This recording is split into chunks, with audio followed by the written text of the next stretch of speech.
जय श्री कृष्ण। अज्ञानतिमिरान्धस्य ज्ञानाञ्जनशलाकया चक्षुरुन्मीलितं येन तस्मै श्रीगुरवे नमः। ध्यानमूलं गुरुर्मूर्ति पूजामूलं गुरुर्पदम् मंत्रमूलं गुरुर्वाक्यं मोक्षमूलं गुरु कृपा। बोले सद्गुरु गुरुदेव भगवान की जय। श्री वशिष्ठ जी महाराज की जय। सनातन बिहारी लाल की जय। श्री परमात्मने नमः। आज से हम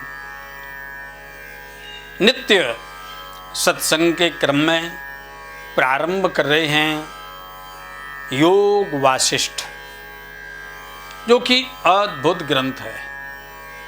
योग वासिष्ठ में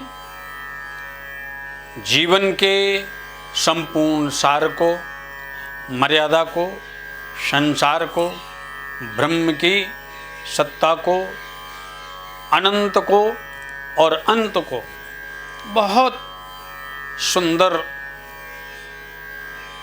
विवेचना करके वशिष्ठ जी महाराज ने योग वासिष्ठ में लिखा है। मर्यादा पुरुषोत्तम भगवान श्री राम के जीवन का सार और भगवान मर्यादा पुरुषोत्तम के जीवन से हमको क्या मिलती है शिक्षा।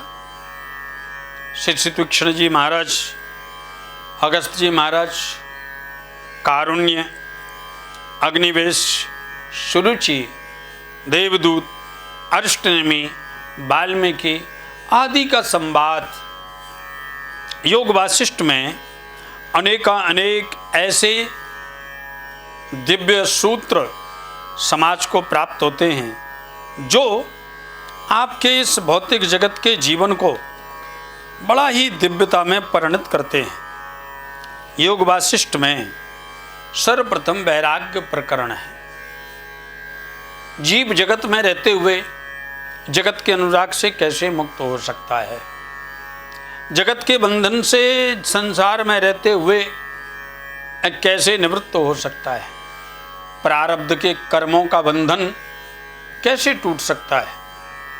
योग वासिष्ठ में बहुत सुंदर वैराग्य प्रकरण में वर्णन किया। उसके बाद में प्रकरण आता है मुमुक्षु व्यवहार प्रकरण।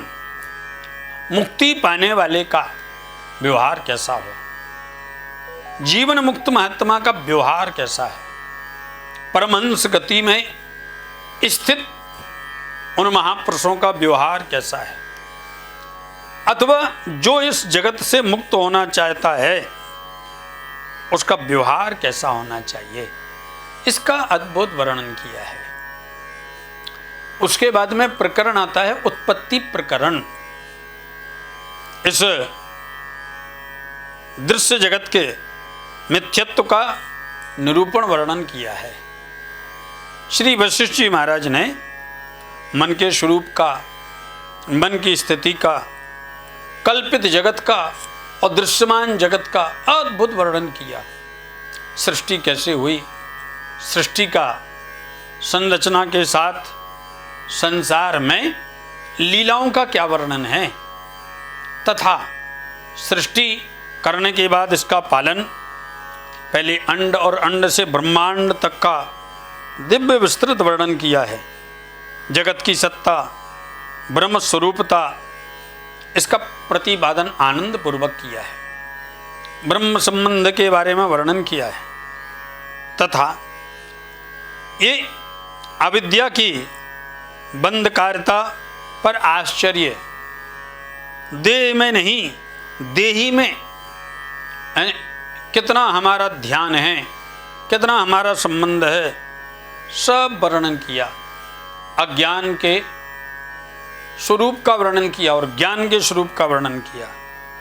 उसके बाद में प्रकरण आता है स्थिति प्रकरण। जगत की स्थिति क्या है, चित्रूप से जगत का वर्णन, जगत की स्थिति का वर्णन और खंडन, पूर्णानंद स्वरूप सन्मात्र स्थिति का कथन, मन को जगत के कारण और निवारण का अद्भुत वर्णन किया है। स्थिति प्रज्ञ महापुरुषों का वर्णन किया है। मन और इंद्रियों को कैसे जीता जाए इसका वर्णन किया है। कैसे जगत के प्रपंच में फंसा हुआ जीव अपने आप में स्थिर हो इसके बारे में वर्णन किया है। उसके साथ में उपशम प्रकरण का वर्णन आता है। वशिष्ठ जी महाराज ने जिस प्रकार से मर्यादा पुरुषोत्तम भगवान श्री राम के कर्तव्य अकर्तव्य के साथ संसार को जो प्रदान शिक्षा की है उसके बारे में वर्णन किया है। वशिष्ठ जी महाराज ने पुण्य का विवेचन किया है। पुण्य है क्या, और वस्तुतः जिसे हम पुण्य आत्मा मानते हैं वो कौन है, भक्त की महिमा क्या है, भक्त भगवान को कैसे प्रकट कर सकता है, कैसे प्राप्त कर सकता है। आप नित्य प्रतिमा की पूजा में निमग्न रहते हैं, लेकिन प्रतिमा से परमात्मा कैसे प्रकट होता है इसके बारे में विस्तार से वर्णन किया है। माचिस के अंदर तिल्ली है, लेकिन जब तक घर्षण नहीं होगा तो अग्नि प्रकट नहीं होती है। ऐसी प्रतिमा में परमात्मा है, लेकिन जब तक मन का मंथन, मंत्र का मंथन नहीं होता है तो परमात्मा प्रकट नहीं हो पाता। कैसे प्रकट किया जाए परमात्मा को, इसका विस्तार से विवेचन श्री वशिष्ठ जी महाराज ने योग वासिष्ठ में किया है। इसके बाद में निर्वाण प्रकरण बहुत विस्तार से बताया है। अविद्या मूलक स्थावर योनियों, जीव के स्वरूप तथा विवेक पूर्वक विचार और अविद्या के नाश का वर्णन किया है। यह बहुत श्रेष्ठ प्रकरण है। योग वासिष्ठ जिसने आनंद पूर्वक पूर्ण श्रवण कर लिया वह जीते जी जगत में ऐसे रहता है जैसे जल में कमल, जल में रहते हुए भी जल से हमेशा ऊपर रहता है। आप योग वासिष्ठ की इस दिव्य कथा को आनंद पूर्वक संपूर्ण रूप से श्रवण करेंगे, लेकिन आग्रह है स्वयं श्रवण करें सनातन भक्ति पथ चैनल पर, और अधिक से अधिक लोगों तक इसको भेजें। योग वासिष्ठ की कथा शायद अभी तक आपने इस प्रकार से श्रवण नहीं की होगी, जो आपको सार रूप में श्रवण कराई जाएगी। वास्तव में भगवान मर्यादा पुरुषोत्तम श्री राम के गुरुदेव ने जीव मात्र को कैसा दिव्य ज्ञान प्रदान किया है। योग वासिष्ठ के माध्यम से शुद्ध चेतन आत्मा एवं जीवात्मा के स्वरूप का भी विवेचन किया है। हम कौन हैं, क्या हैं, इसका वर्णन है। उसके बाद में निर्वाण प्रकरण के उत्तरार्ध का वर्णन है। उत्तरार्ध में जीवन मुक्त के द्वारा जगत के स्वरूप का ज्ञान, स्वभाव का लक्षण, विश्व और विश्वेश्वर की एकता, स्वतात्मभूत परमेश्वर का दिव्य वर्णन किया है। स्वतात्मभूत, आप स्वयं परमात्मा हैं, परब्रह्म का स्वरूप हैं। वस्तुतः इसका क्या स्वरूप है इसके बारे में दिव्य वर्णन किया है। ये निर्वाण प्रकरण का उत्तरार्ध विशेष करके समस्त जगत के लोगों को ज्ञान प्रदान करने वाला है।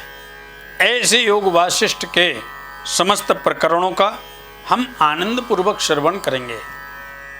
यह चलने वाला योग वासिष्ठ आपको और आपके संपूर्ण परिकर को दिव्य ज्ञान प्रदान करने वाला है। यह वास्तव में ज्ञान का स्वरूप है।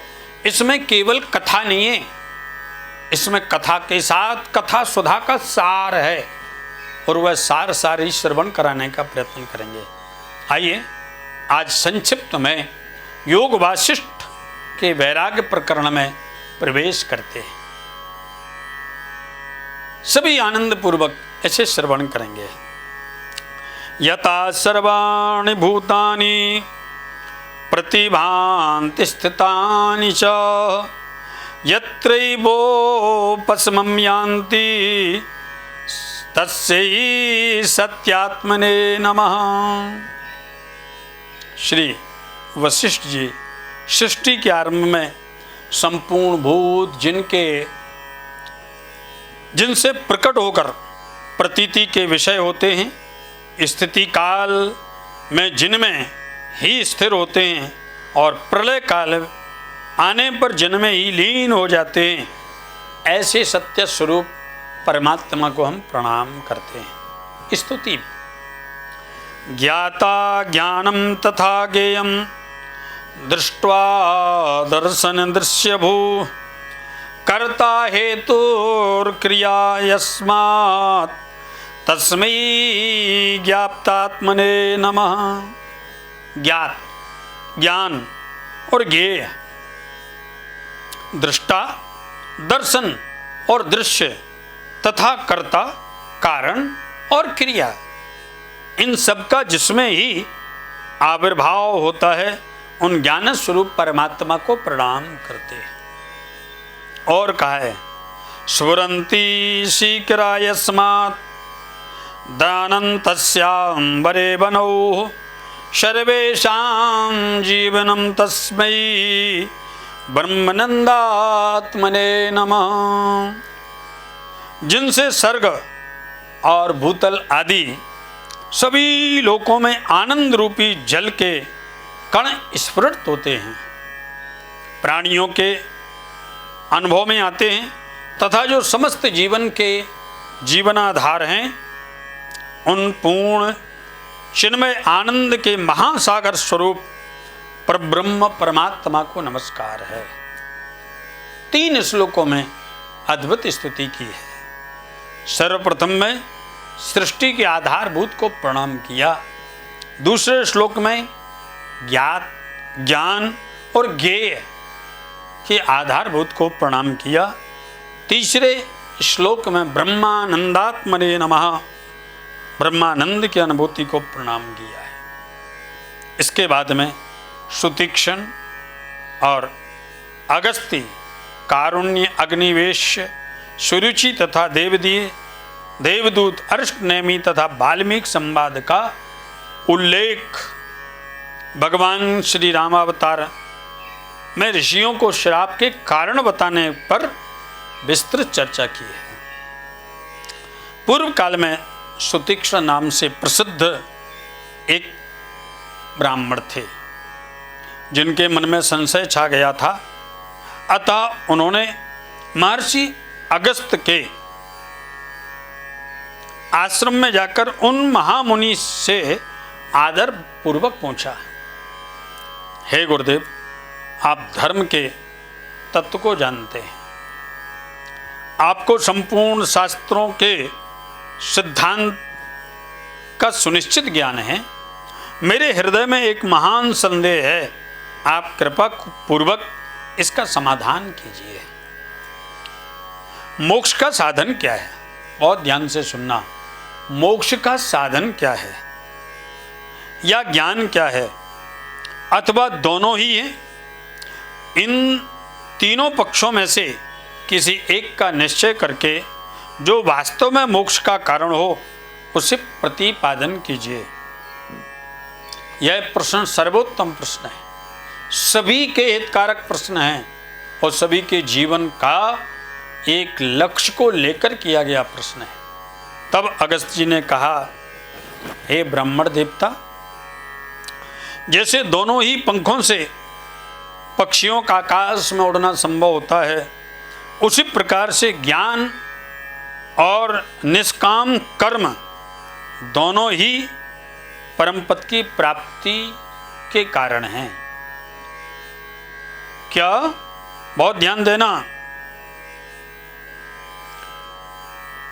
जिस प्रकार से पक्षी दोनों पंखों से ही आकाश में उड़ सकता है, उसी प्रकार से ज्ञान और निष्काम कर्म ये दोनों ही परम पद की प्राप्ति करा सकते हैं। इस विषय में एक प्राचीन इतिहास है, जिसका मैं तुम्हारे समक्ष वेदों के साथ वर्णन करता हूँ। पहली की बात है, कारुण्य नाम के प्रसिद्ध एक ब्राह्मण थे जो अग्निवैश्य के पुत्र थे।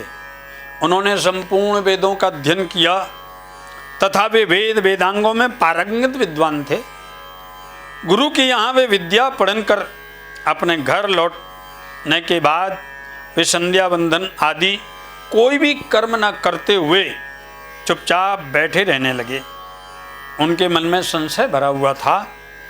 पिता अग्निवेश्य ने देखा, मेरा पुत्र शास्त्रोक्त कर्म का परित्याग करके निंदनीय हो गया है। बहुत ध्यान देना, ज्ञान ग्रहण करने के बाद भी कर्म से विहीन नहीं होना चाहिए, नित्य कर्म अवश्य करना चाहिए। चाहे आप वेदांत के ज्ञाता हों, वेद के ज्ञाता हों, शास्त्र के ज्ञाता हों, पुराणों के ज्ञाता हों, लेकिन नित्य कर्म से कभी वंचित मत होना। तब वे उसके हित के लिए इस प्रकार बोले। अग्निवैश्य ने कहा, बेटा यह क्या बात है, तुम अपने कर्तव्य कर्मों का पालन क्यों नहीं करते हो? बताओ,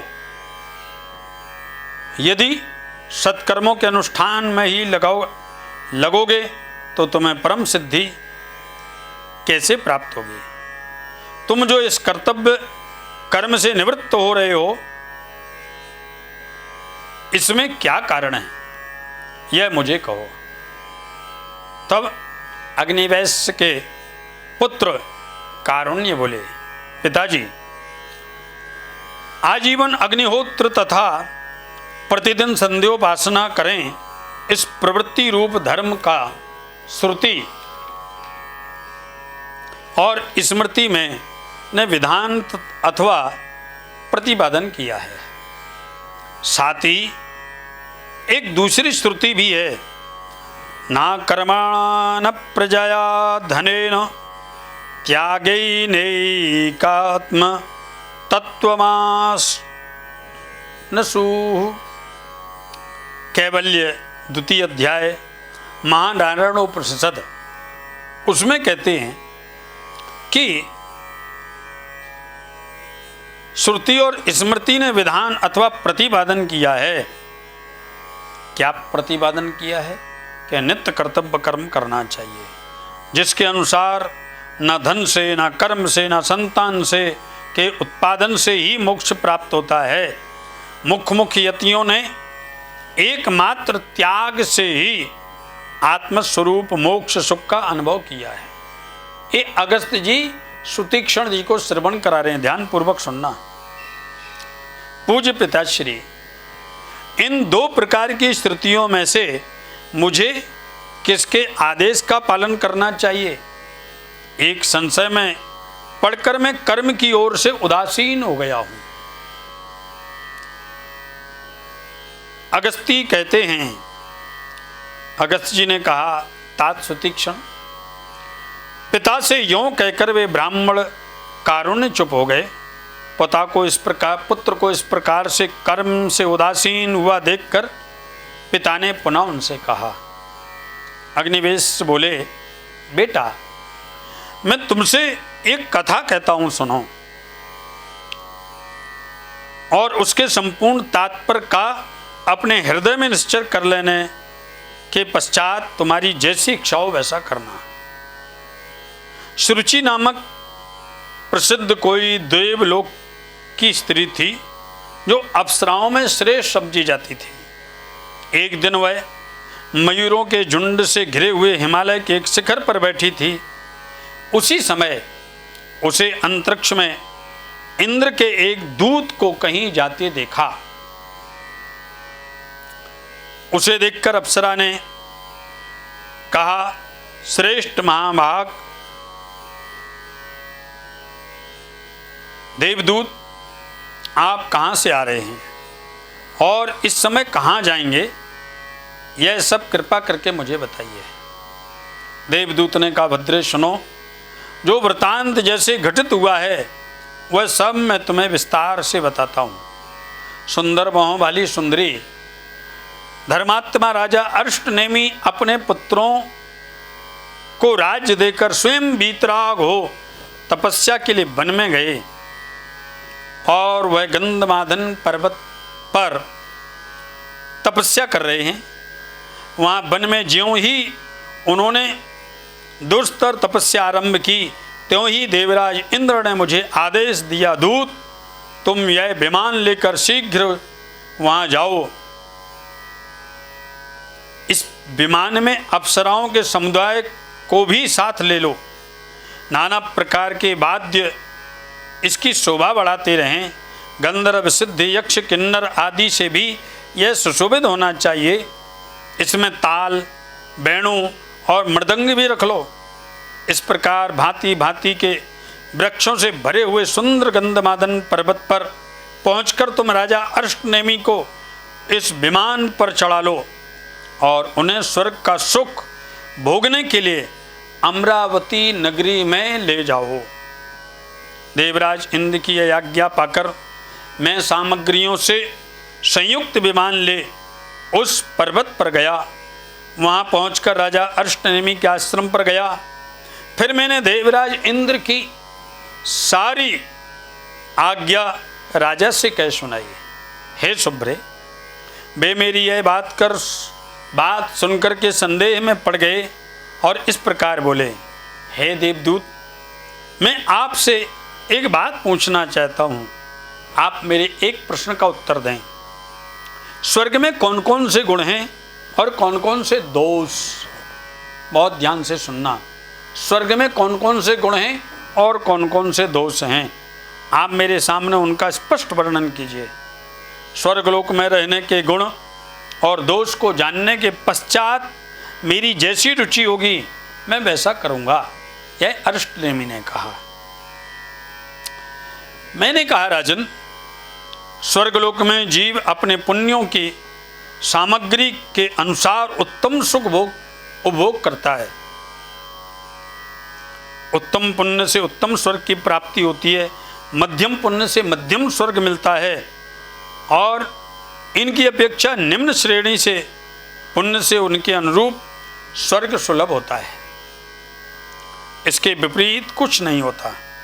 स्वर्ग में भी दूसरों को अपने से ऊंची स्थिति में देखकर लोगों के लिए उनका उत्कर्ष असह्य उठता है। जो लोग समान स्थिति में होते हैं वे भी अपने बराबर वालों के साथ स्पर्धा रखते हैं, तथा जो स्वर्गवासी अपने से हीन स्थिति में होते हैं उनको अपनी अपेक्षा अल्प सुखी देखकर अधिक सुख वालों को संतोष होता है। इस प्रकार असहिष्णुता, स्पर्धा तथा संतोष का अनुभव करते हुए पुण्यात्मा पुरुष तभी तक स्वर्ग में रहते हैं जब तक उनके पुण्यों का भोग समाप्त नहीं होता। क्षीणे पुण्ये मृत्यु लोकम विसंति, वेद की सूक्ति है। और जब पुण्य क्षीण हो जाता है उस समय व्यक्ति कर्म करने के लिए कर्म प्रधान इस दिव्य लोक में पुनः शरीर धारण करता है, जब तक उसके पुण्यों का भोग समाप्त नहीं होता। पुण्यों का क्षय हो जाने पर वे जीव पुनः इस मृत्यु लोक में प्रवेश करते हैं और पार्थिव शरीर को धारण करते रहते हैं। राजन, स्वर्ग में इसी तरह के गुण और दोष विद्यमान हैं। हे भद्रे, मेरी यह बात सुनकर के राजा ने इस प्रकार उत्तर दिया, देवदूत, जहाँ ऐसा फल प्राप्त होता है उस स्वर्गलोक में मैं नहीं जाना चाहता। आप इस विमान को लेकर जैसे आए थे वैसे ही देवराज इंद्र के पास चले जाइए, आपको मेरा नमस्कार है। भद्रे, जब राजा ने मुझसे ऐसी बात कही तब मैं इंद्र के समक्ष यह वृत्तांत निवेदन करने के लिए लौट गया। वहाँ जब मैंने यह सब ज्यों की त्यों बात सुनाई तब देवराज इंद्र को महान आश्चर्य हुआ और वे स्निग्ध तथा मधुर वाणी से मुझसे पुनः बोले। देवराज इंद्र ने कहा, दूत, तुम फिर जाओ और उस विरक्त राजा को आत्मज्ञान की प्राप्ति के लिए तत्वज्ञ महर्षि वाल्मीकि के आश्रम में ले जाओ। वहाँ महर्षि वाल्मीकि से मेरा यह संदेश कह देना, महामुने, इस विनयशील, वीतराग तथा स्वर्ग की भी इच्छा ना रखने वाले नरेश को आप तत्व ज्ञान का उपदेश दीजिए। यह जन्म मरण रूप संसार दुख से पीड़ित है, अतः आपके दिए हुए तत्व ज्ञान के उपदेश से इन्हें मोक्ष प्राप्त होगा। ध्यान देना, स्वर्ग का सुख अलग है और मोक्ष अलग है, भगवत प्राप्ति अलग है और स्वर्ग का सुख प्राप्त अलग है। जिससे आपका पुनरागमन होता है वह स्वर्ग है, और यद गत्वा न निवर्तन्ते तद्धामम परमम मम, जहाँ जाकर के पुनरावृत्ति नहीं होती, पुनः आना नहीं पड़ता है, वह परम धाम परब्रह्म की प्राप्ति है, वह मुक्ति है। स्वर्ग की प्राप्ति को मुक्ति नहीं कहते। स्वर्ग तो साधारण पुण्य करने वाला व्यक्ति, यज्ञ करने वाला व्यक्ति, दान करने वाला व्यक्ति भी प्राप्त कर लेता है, लेकिन ब्रह्म प्राप्ति तो ब्रह्म ज्ञान से ही प्राप्त होती है, गुरु ज्ञान से ही प्राप्त होती है। ज्ञानाग्नि दग्धा कर्मणा, ज्ञान की अग्नि जब कर्मों का ह्रास कर देती है, कर्मों को समाप्त कर देती है, तब कहीं ब्रह्म की प्राप्ति होती है। यूं कहकर देवराज ने मुझे राजा अर्ष्टनेमि के पास भेजा। तब मैंने पुनः वहां जाकर के राजा को वाल्मीकि जी के पास पहुंचाया, उनसे देवराज इंद्र का संदेश कहा, तथा राजा ने उन महर्षि से मोक्ष का साधन पूछा। तदनंतर वाल्मीकि जी ने अत्यंत प्रसन्नता पूर्वक कुशल प्रश्न को की बात आरंभ करते हुए राजा से उनके आरोग्य का समाचार पूछा। राजा ने कहा, भगवान, आपको धर्म के तत्व का ज्ञान है, जानने योग जितनी भी बातें हैं वे सब आपको ज्ञात हैं। विद्वानों में श्रेष्ठ महर्षि, आपके दर्शन से मैं कृतकृत हुआ हूँ, यही मेरी कुशलता है। ध्यान रखना, किसी संत के पास जाइए, गुरु के पास जाइए, ज्ञानी के पास जाइए, यदि वह आपका कुशल क्षेम पूछ रहे हैं तो वह आपकी मन की स्थिति को जानना चाहते हैं। आपका मन कहाँ फंसा है? आपका मन जगत के प्रपंचों में फंसा है, कर्म बंधन में फंसा है, व्यवहारिक संसार में फंसा है, कि उस संबंध से आप मुक्त हुए हैं? ध्यान रखना, केवल आपके कुशल क्षेम पूछ करके आपके संपूर्ण ज्ञान को वो जान लेते हैं। राजन अर्ष्टनेमि ने कहा, महाराज, यही मेरी कुशलता है। भगवान, मैं आपके से कुछ पूछना चाहता हूँ, आप बिना किसी विघ्न बाधा के मेरी शंका का समाधान करें। संसार बंधन के दुख से मुझे जो पीड़ा हो रही है, उससे किस प्रकार से मेरा छुटकारा हो, यह बताएं। वाल्मीकि जी ने कहा, राजन सुनो, मैं तुमसे अखंड रामायण की कथा कहूँगा, उसे सुनकर यत्न पूर्वक हृदय में धारण कर लेने पर तुम जीवन मुक्त हो जाओगे। राजेंद्र, यह रामायण महर्षि वशिष्ठ और श्री मर्यादा पुरुषोत्तम श्री राम के संवाद रूप में वर्णित है। वह मोक्ष की प्राप्ति के उपाय की मंगलमयी कथा है। मैंने तुम्हारे स्वभाव को समझ लिया है, अतः तुम्हें अधिकारी मान करके मैं तुमसे यह कथा कहूँगा। विद्वान नरेश सुनो। ध्यान रखना, कथाओं में मन किसका लगता है? जो वास्तव में अधिकारी है, जो अनधिकारी है, संसार के इस कुचक्र में फंसा है, ईर्षा द्वेष में फंसा है, उसका मन कथा में नहीं लगता, व्यथा में लगता है। इसलिए योग वासिष्ठ में जिसकी रुचि ना हो तो समझ लेना आपका मन कहीं ना कहीं संसार के प्रभाव में लीन हो चुका है। आप अपने उत्तम मार्ग को नहीं पहचान पा रहे हैं। इसलिए यदि मन हटे तो भी मन को स्थिर करके योग वासिष्ठ की यह आनंदमयी कथा अवश्य सुनना, जो आपको मुक्ति का मार्ग प्रदान करने वाली है।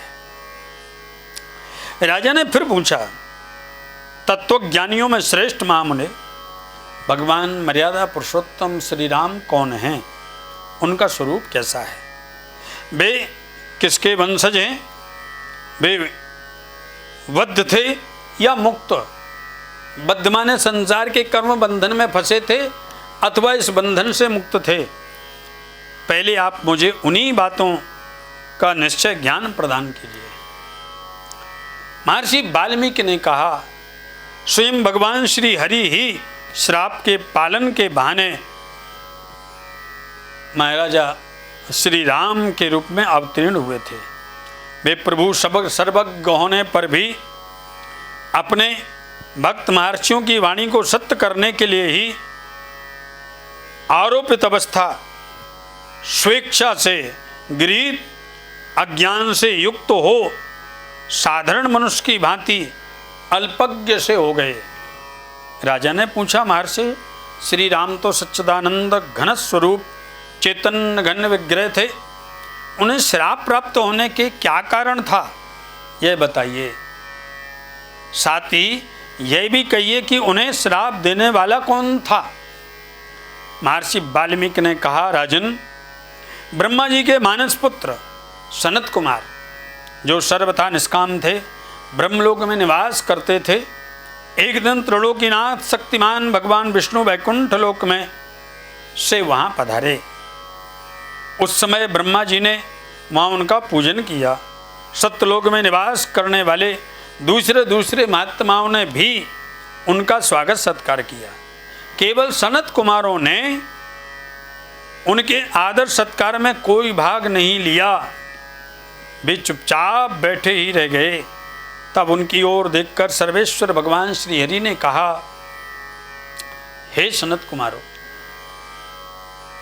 तुम अपने को निष्कर्म मानकर अहंकारी हो गए हो, इसलिए जड़वत स्तब्ध हो बने बैठे हो।